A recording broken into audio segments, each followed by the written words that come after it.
both theme-wise, content-wise, form-wise, in every manner. The 21st century Indian English novel has become an independent entity which is not looking forward to acceptance only by the Anglophonic world. We must understand first that language is a dynamic metaphor of an entire culture and civilization, both synchronically and diachronically. For the benefit of the students, I would like to explain briefly the meaning of these two terms.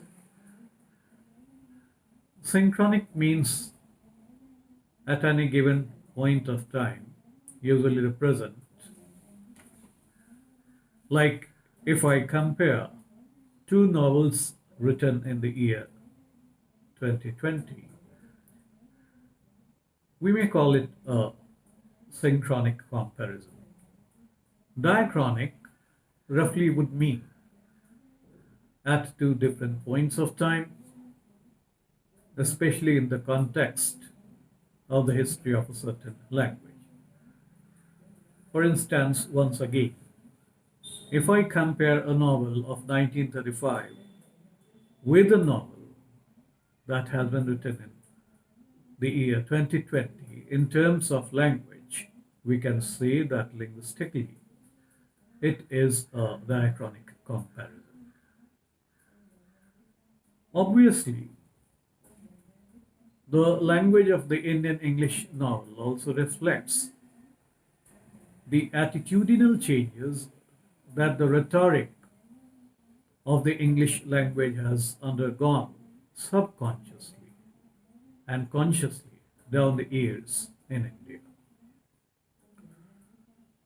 But we must first understand the process of the adoption of a foreign language. In the process of the adoption of the language of the colonizers by the colonized goes through various phases, and it is fluid and dynamic at any stage of time. This process is called nativization. Nativization of a foreign language occurs basically in four phases.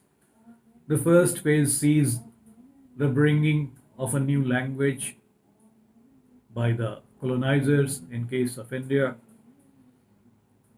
the colonizers were the British rulers. The second phase is known as indigenization. In this phase, the language undergoes the beginning of the process of nativization. It becomes the medium of interaction and communication between the elite of the colonized country and also between the elite and the rulers. And language at this point is always elitist. And we see that according to this model, at this phase, if the colonized people want to introduce any kind of change in the language, that is not acceptable by the colonizers. That is, everything must be grammar perfect. So, the first phase was the introduction of the language by the colonizers to the colonized. In the second phase, it becomes elitist because it becomes a means of communication among the elite society. In the third phase, the language, the foreign language itself becomes a part of extended functions. For example, English became the medium of instruction in schools and in educational institutions in India in this phase. And perhaps you would remember the famous or the infamous Minute of Macaulay. In the fourth phase, the nativized version of the language becomes institutionalized. That is, the colonized people, they take this language as their own. And that is what has happened to English in India. And that is how the English of Arundhati Roy and Arvind Adiga, with its papering of words from local Indian languages, became acceptable to the English and the Americans, generally speaking, the whole of the Anglophone world. We can see this cross cultural post colonial change in the Indian English novel of the 21st century through the two kinds of comparison which I quoted earlier. That is, one is the synchronic, and the second one is diachronic. So, one comparison will be there between the language of the Indian English novel in the 1935 and in the 21st century, and the second one will be the comparison between the language of the Indian English novel of the 21st century and the contemporary novels written mostly in England and America. Two kinds of English novelists populate the fictional world of this country. The first one is a class that has had the privilege of studying in institutions with a holistic commitment to the English language. Naturally, their English is closer, yet idiomatically much removed from the language of native users of English. The second kind are the ones that received English through a very conscious and deliberate effort, like a person going to a local government school where the medium of instruction is basically Hindi or some local language. And for him, learning the higher kind of English becomes a conscious and deliberate effort. The novelists of this kind, their English is closer to the idioms of the Indian language.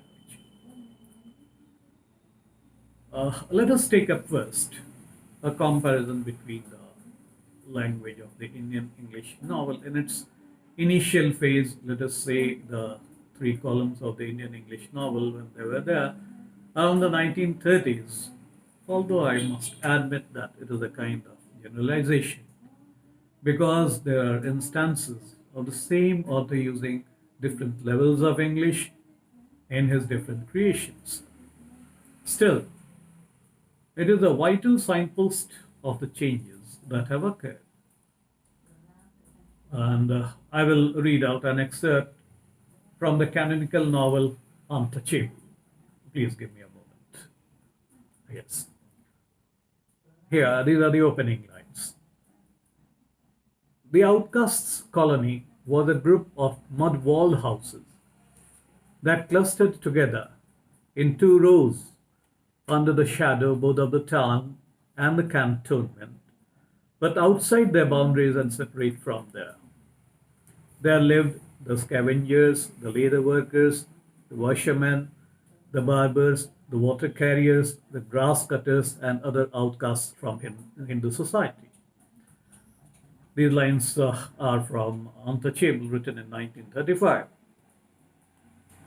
In comparison, I will take up another book, the writing of a 21st century Indian English novelist, Amitabh Ghosh, in his renowned novel The Sea of Poppies, that came out in 2008. Here, the vision of a tall masted ship at sail on the ocean came to Diti on an otherwise ordinary day, but she knew instantly that the apparition was a sign of destiny, for she had never seen such a vessel before, not even in a dream. How could she have, living as she did in northern Bihar, 400 miles from the coast? Her village was so far inland that the sea seemed as distant as the nether world. It was the chasm of darkness where the holy Ganga disappeared into the Kala Pani, the black water. Sea of Poppies, 2008. Well, both the excerpts are the opening lines of the respective novels. But how the diction has changed.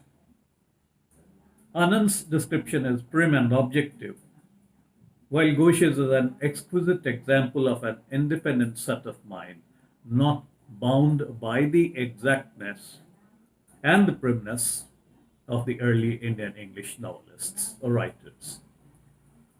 Anand uses short, crisp sentences, excluding the exotica, but Ghosh's expressions, like the vision of a tall masted ship, points out at the qualitative and quantitative difference between the Indian English of the 1930s and that of the 21st century. The proof of the institutionalization, that is the fourth phase, of a definitely Indian kind of English can be had in the writings of Arundhati Roy. In her latest novel, The Ministry of Utmost Happiness, she writes, once again, please give me a moment. Oh, yes, here. This is what Razia meant when she said Badtamizi, and what Nimmo Gorakhpuri referred to when she said, we are jackals who feed off other people's happiness. We are happiness hunters. Khushi Khor was the phrase she used. The Ministry of Utmost Happiness. And you see, the use of the word Badtamizi, the use of the word Khushi Khor.